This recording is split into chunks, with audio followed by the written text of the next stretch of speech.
The Honolulu Marathon, December 14th, 2025. There's a marble in your head when you run. Early on, it bounces around slowly. You can contain your thoughts, focus on your breathing, hold your pace in your mind. As exhaustion sets in, the marble speeds up. You aren't thinking about anything in particular anymore. You just can't focus. And then, at some point, the marble breaks out of your head entirely. You can't hold a thought for more than a second. There is no focus on your breath or stay present. Your mind physically cannot. The wall holding everything together just dissolves. This is what happens after mile 21 of a marathon, or at least what happened to me, but I'm getting ahead of myself. 4:15 a.m. I stepped outside my building, ready to walk the 15 minutes to the start. Sheets of rain. Not the light, short showers I'd trained through all fall. Up at 4:30 on Tuesdays and Thursdays, 5:30 or 6 a.m. on Sundays, those mornings where the rain would come and go before you'd even finish your first mile. This was heavy, real rain. Far from the ideal circumstances for running 26.2 miles. I stood under the cover of my building in my light gray Tracksmith singlet with a diagonal orange stripe, Path Project shorts, and a black hat with my Roka sunglasses resting on the brim. My Asics Nova Blasts were laced up, mostly black on top, neon accents, white soles. I was dressed ready to run, not stand in the rain, but I had a poncho in my running vest, so I put it on and waited. Other runners from my complex headed out into it with no protection. When the rain eased to something I could tolerate, I jogged to the start, arriving with about 5 minutes to spare. The rain had lightened to a near stop by then, and I pulled off the poncho. But the damage was done. My Nova Blasts were soaked through before the first step of the race. Wet feet means soft skin, and soft skin means the potential for problems over the next 5+ hours. I never wanted to run a marathon, so why was I here? This summer, I realized that I was fit enough to do it with a few months of training, and at that point, not doing it was just a choice. At no point in the entire training process, even before I officially signed up, did I doubt that I could finish a marathon. And that is exactly why I signed up. I knew I could do it, so I felt like I had to, almost out of spite. 3 months of training, my longest run was 15 miles, and I felt great the next day after that run. Strong enough still after running 15 miles to go to CrossFit. I was confident in my legs. If anything was going to stop me, I thought it would be an injury. A wobbly right knee that had been giving me trouble, tight hip flexors that weren't always cooperative, or that my heart rate would drift high enough from the distance to force me to slow down. I was wrong about what would stop me, but I didn't know that yet. Over 40,000 runners on the narrow streets near Ala Moana. Kapiolani Park to the distance, the ocean invisible in the dark to the side. Condos to the right with their beautiful ocean views, the mall further back. A speaker was talking as the race was being set up, though I could barely hear what he said. The national anthem played, a Hawaiian state song that I didn't recognize. The clock struck 5 a.m. with no staggered starts and no timed cohorts. Just one massive rolling wave that lurched forward. Fireworks went off and lasted for what felt like 10 minutes. And here's the thing I was not expecting. A wave of emotion. In the middle of what looked like a zombie horde, in the dark, fireworks exploding around me, cheers from the sidelines, the moment felt genuinely grand. I had not anticipated that. The route starts by heading west into downtown Honolulu, up through Chinatown, back around into Waikiki by mile 4, reaching the zoo at mile 6, where the 10K runners peel off. Then east around the Diamond Head Mountain, through Kahala, and onto the highway all the way to Hawaii Kai before doubling back and finishing at Kapiolani Park. I'd expected congestion, but the sheer scope of it was something else. Through the tight streets of downtown, it was legitimately claustrophobic. I couldn't find room to settle into my pace. The rain had picked up again, though for the rest of the race it would mostly be light or absent. I was feeling good otherwise, though my heart rate was already running 8 to 10 beats per minute above where I'd normally see it in training at this pace. Low 150s. I told myself that it was adrenaline. The humidity from the rain wasn't helping either. I could already feel steam pouring out of my body. Strapped across my chest and back was my Solomon ADV 5 vest, carrying two 500 milliliter bottles, each loaded with 2 scoops of Scratch and 1 Trevi electrolyte mix, about 1,000 milligrams of sodium and 40 grams of carbs per bottle. I knew that I would need every drop because of how much I sweat. It would not be enough.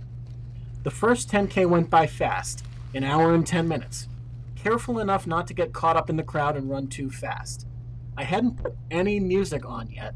I was just soaking up the atmosphere. We looped back into Waikiki on a stretch that I'd run dozens of times in training. Familiar territory. The 10K finishers dropped off and the crowd thinned, but less than expected. Miles 7 through 15 were my chance to get into the zone and eat up distance. I flipped on my music and pushed through the back of Kahala and the long hill section around Diamond Head. It was still pitch black. I didn't recognize any of the streets, which made me keep anticipating the end of this stretch, and the end did not come for longer than I'd hoped. The grind was more mental than physical. Boredom crept in.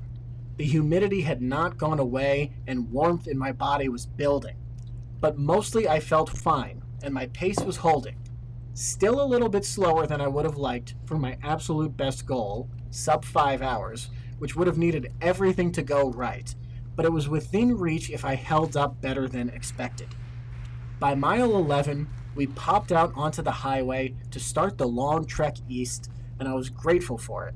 I knew that we were just a couple miles away from halfway, and I started running the math.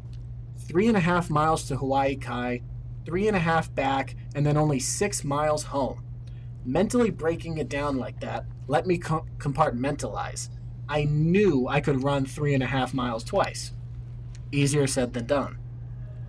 I crossed the half marathon point in about 2 hours and 35 minutes. I'd been targeting between 2:25 and 2:30.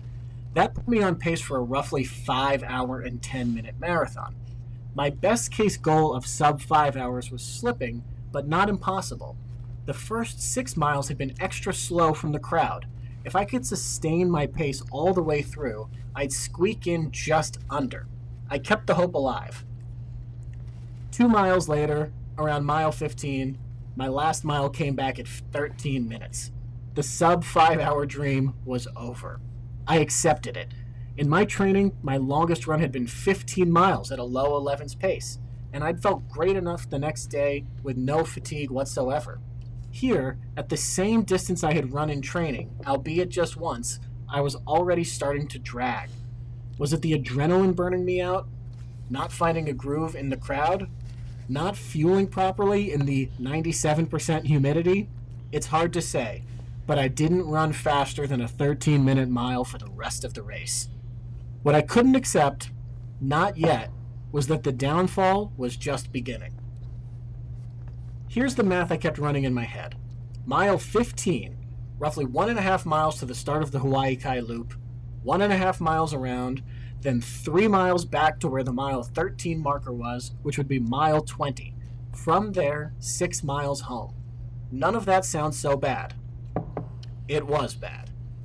I was carrying nearly 1,000 milligrams of sodium, drinking water at every aid station, taking salt pills every 30 minutes, and I was failing. The dehydration was creeping in, and I could feel it. I trudged over the bridge into Hawaii Kai, which took far longer to arrive than anticipated, and I started to loop around. At the water refill station, I topped off one of my 2 now empty Solomon bottles, which I had expected to last the entire race. Then, I drank almost the entire thing right there and refilled it again. That was the moment I knew hydration had become a serious problem, and it was too late to fix. I ran slowly around the loop, holding my slowed pace, struggling. Near the end, I saw another refill station, and I drank almost the entire bottle again on top of cups from the aid station, and then refilled one more.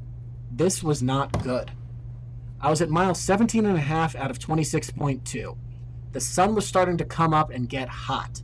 And most importantly, I could feel it. My legs were starting to go. Not the injury I'd expected, not the cardiac drift I'd prepared for, something I was not used to and had no experience managing. Pure muscle failure. Not there yet, but on its way. Back on the highway, headed in the opposite direction, I told myself that the hardest part was done, that I'd run all the way to the other side of the island and was just running home now. I was just going home. It was not that easy. Every mile, I deteriorated. To my right, a steady procession of runners on the shoulder, stretching, trying to unlock their seizing legs. My legs were tight, but not yet seizing. Maybe the salt pills, maybe the CrossFit legs, maybe luck. Even here, I was still running the numbers, still trying to convince myself I might get a second wind and come in under 5 hours and 15 minutes, which I thought I would be able to do prior to the race. It shows that my mind was still in the right place, even though my body was reaching its limit. Then, my legs fell off a cliff. It's all there in the data afterwards. Miles 1 through 13, I held a roughly 11-minute pace. Miles 15 through 20, I slowed to 13s. And from mile 21 on, the bottom dropped out. 14:30, 14:16, 14:35, 15:58, 15:36. My lungs felt fine. My heart rate was holding, but my legs simply did not have the juice anymore. Something I hadn't prepared for. I needed more long runs under my belt. This is where the marble left. The mental exhaustion is something I knew would come, but it doesn't get talked about enough. When you get tired enough, your brain ceases to work. It has trouble focusing. You can't contain your thoughts. There is no internal monologue. There's no strategy. There's just forward. The wall that was holding everything together dissolves, and all you have left is the one thing that matters. You never once consider stopping. That's the thing. Amazingly, I never once thought I would quit. I didn't have to convince myself. I always knew that I would finish. The experience was not, will I make it, but wow, this is so much worse than I expected. And I had expected it to be bad. Coming back through Kahala in the final miles with some uphill, I did everything I could to keep going. My strategy became run slowly for 3 or 4 minutes, walk for 1. That was all I had left. There was another sensation I wasn't prepared for. Being extremely dehydrated and uncomfortably full at the same time. The result of forcing 2 gels per hour and drinking water constantly in that humidity. Your body needs the fuel, your stomach says otherwise. You keep going because there's no alternative. The finish line down the long stretch by Kapiolani Park felt endless. I did not have the juice to sprint. I was so dehydrated that it felt like my blood was thick, but I was moving. Crossing the line, I felt relieved. I felt elated. I got my medal. The park was packed with finishers. I had done it. In the finish area, in the aftermath, I couldn't find any sports drinks. Just mild snacks and water, and nobody seemed to know where anything was. My legs were like lead. I walked 10 minutes on legs that didn't feel like mine to find Tara, who was waiting for me and who saved me with mint water and paradise iced tea. My hero. She made me take a picture with her in the lobby of our building when we got back home. I showered as fast as I could before the fatigue hit me, and I laid in bed for the rest of the day. After 2 or 3 hours, I finally felt like I could eat again. The next day, my legs were very, very tight. Some discomfort in the hips, in the knees, and in the feet, but more tightness than pain. Amazingly so. The day after, about 50% better. By the day after that, somehow mostly okay. I had really thought I might get hurt, but I didn't. I didn't get hurt. I just ran a marathon.